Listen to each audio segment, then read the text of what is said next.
นะโมตัสสะภะคะวะโตอะระหะโตสัมมาสัมพุทธัสสะนะโมตัสสะภะคะวะโตอะระหะโตสัมมาสัมพุทธัสส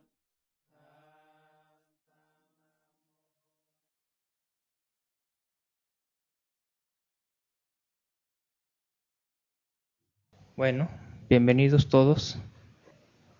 Esto va a ser una serie de pláticas acerca de los principios fundamentales del budismo.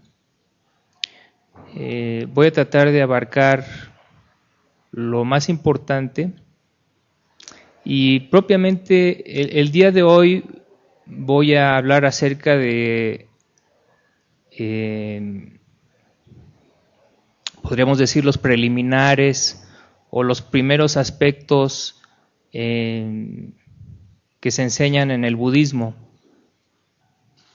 El Buda, cuando enseñaba a la gente que estaba dispuesto a escucharlo, generalmente no empezaba hablando de las verdades más profundas, sino que lo que hacía era preparar gradualmente a su audiencia y en esa forma finalmente llegar a las verdades más profundas que él había descubierto.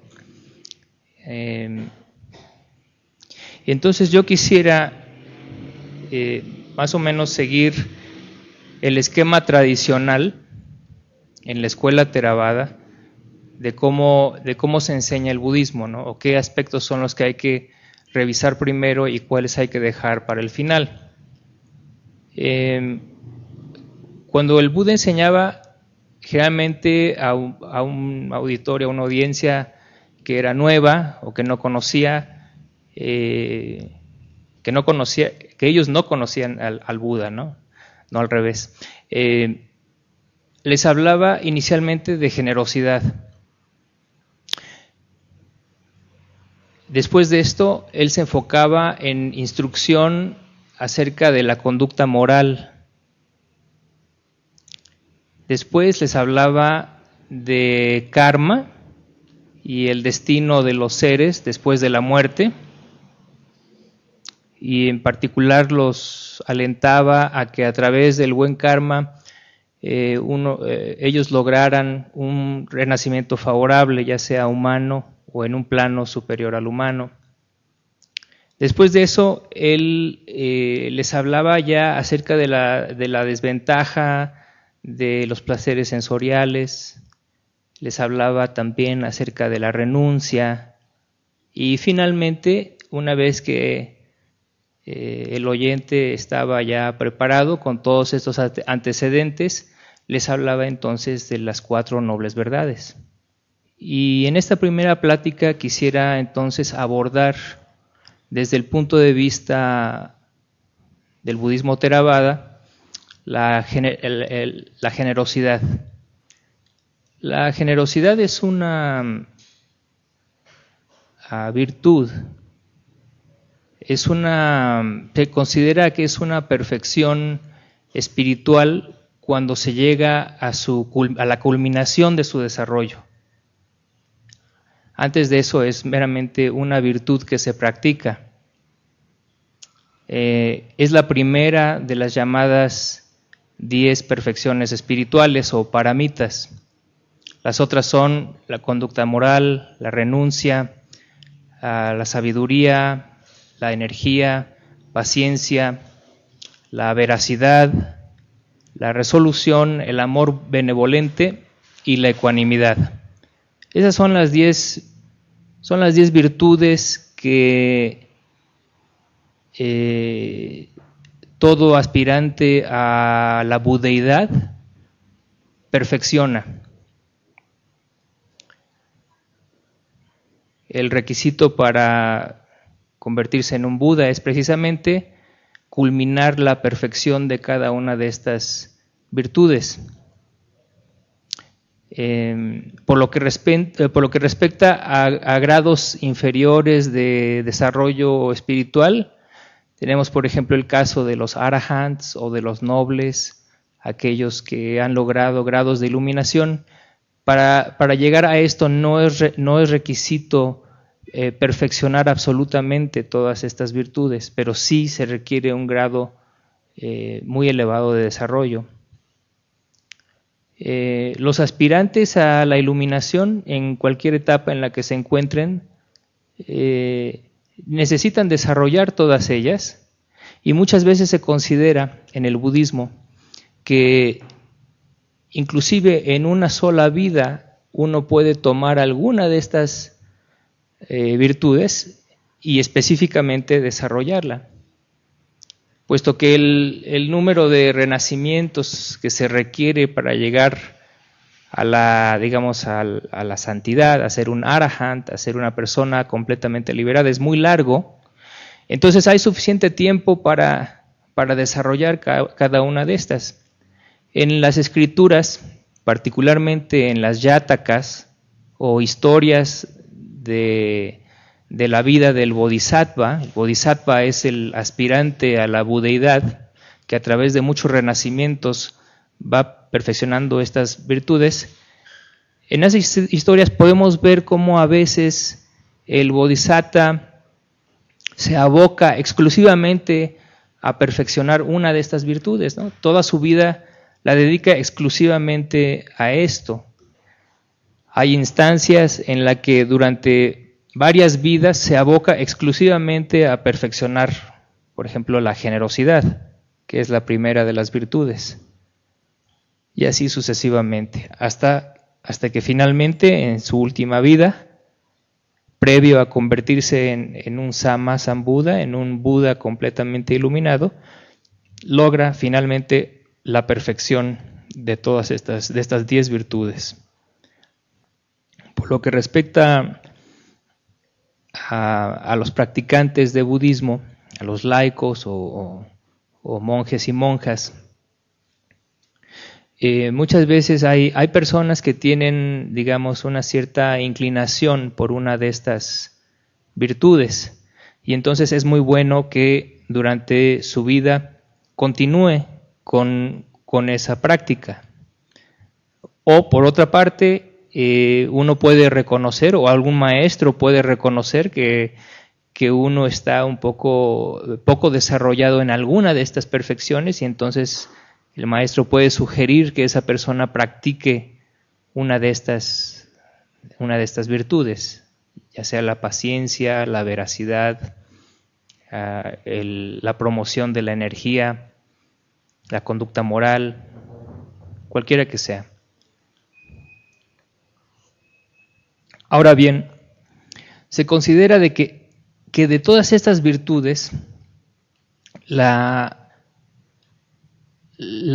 fundamental, la primera, y que es requisito para el desarrollo espiritual de cualquier persona, es la generosidad.